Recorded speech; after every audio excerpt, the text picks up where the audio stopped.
Student ये question बहुत ही easy है और अच्छे से अगर एग्ज़ीक्यूट करा जाए तो ये आपको +4 मार्क्स दिला सकता है।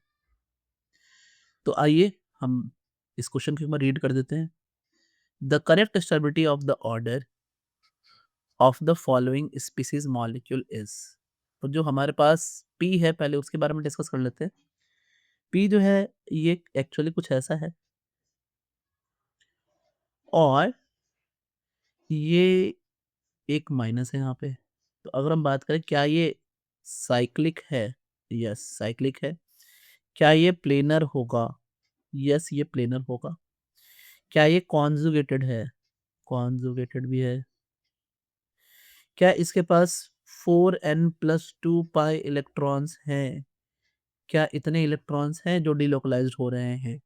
तो इसके पास टोटल 2 और 2, यहाँ 2 और यहाँ 2, 4 इलेक्ट्रॉन्स हैं। यानी यहाँ पर 4n+2 पाई इलेक्ट्रॉन्स नहीं होकर के 4n पाई इलेक्ट्रॉन्स है।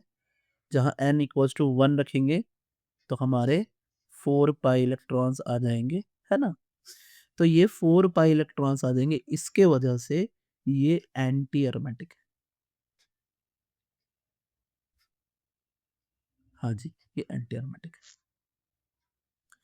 अगर हम बात करें इसी तरह Q की, तो Q को अगर बड़े गौर से अगर देखें तो हमें ये बात समझ में आएगी कि यहाँ पर इस तरीके से ये साइक्लिक भी है, ये प्लेनर भी है। देखिए पोलैरिटी जो है ना, वो पोलैरिटी रिंग अगर 7 मेंबर तक नहीं पहुँचा है, तो पोलैरिटी का कोई टेंशन नहीं है, वो एकदम प्लेनर ही रहता है।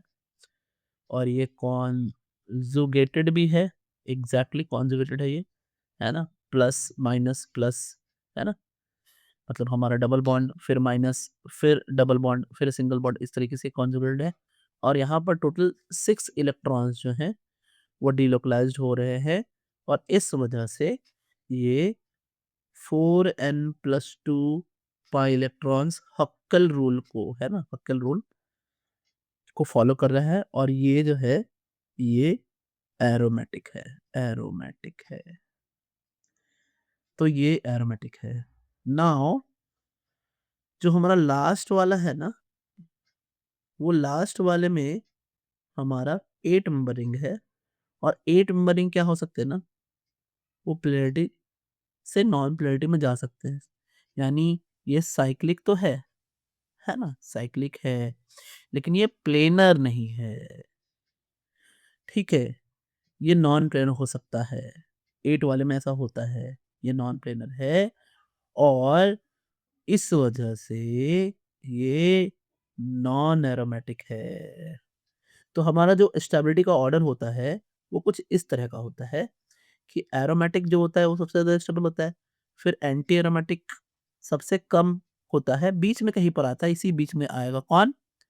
Non aromatic. यानी अगर हम पूरा लिखें तो एरोमेटिक, नॉन एरोमेटिक और सबसे लीस्ट एंटी एरोमेटिक।